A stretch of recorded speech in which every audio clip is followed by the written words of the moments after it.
ನಮಸ್ಕಾರ.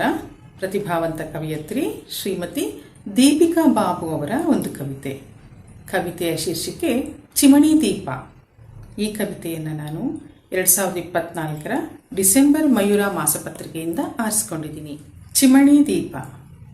ಆರುವುದೋ ಉರಿಯುವುದೋ, ಬಿಟ್ಟ ಕಣ್ಣ ಬಿಟ್ಟಲ್ಲೇ ನೆಟ್ಟು ತಟಸ್ಥಳಾಗಿ ನೋಡುತ್ತಿಹೆ, ಈ ಚಿಮಣಿ ದೀಪವೀಗ ಆರುವುದೋ ಉರಿಯುವುದೋ.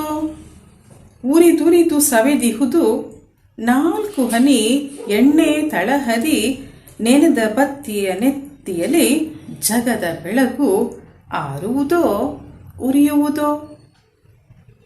ಮೋಟುಗೋಡೆಯ ಮೇಲೆ ಫಳಫಳನೆ ಫಳಗುಡುತ್ತಾ ಅತ್ತ ಅವಳಡಿಗೆಗೆ ಇತ್ತ ಇವಳೋದಿಗೆ, ನಟ್ಟ ನಡುವೆ ಅವರಿವರೆಲ್ಲ ಮಾತುಕತೆಯ ಚಹರೆಗೆ ಆರುವುದೋ ಉರಿಯುವುದೋ. ನಿರ್ದಿಷ್ಟ ಆಕಾರದಿ ತೂಗುಯ್ಯಾಲೆ ಒಮ್ಮೊಮ್ಮೆ ಕ್ಷೀಣಿಸಿ ಮತ್ತೊಮ್ಮೆ ಪ್ರಜ್ವಲಿಸಿ, ಹೊಗೆಯ ಲಾಸ್ಯದಾಟದಲ್ಲಿ ಆರುವುದೋ ಉರಿಯುವುದೋ.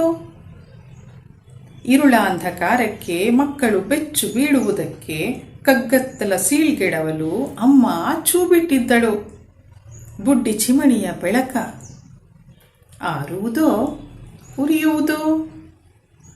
ತೆರೆದ ಬಾಗಿಲಿನಿಂದೊಳಗೆ ನುಗ್ಗಿ ಬಂದ ಬಿರುಗಾಳಿ ನಲುಗಾಳಿ ಥೈ ತಕದಿ ಥೈ ಕುಣಿದಾಡಿ ಸಾವಿನಿಂದ ಸಾವರಿಸಿಕೊಂಡಂತೆ, ಈ ಚಿಮಣಿ ಬುಡ್ಡಿ ಈಗ ಆರುವುದೋ ಉರಿಯುವುದೋ. ಬಿಟ್ಟ ಕಣ್ಣಲ್ಲೇ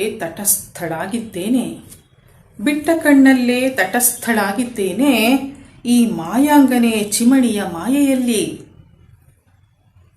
ಆರುವುದೋ ಉರಿಯುವುದೋ.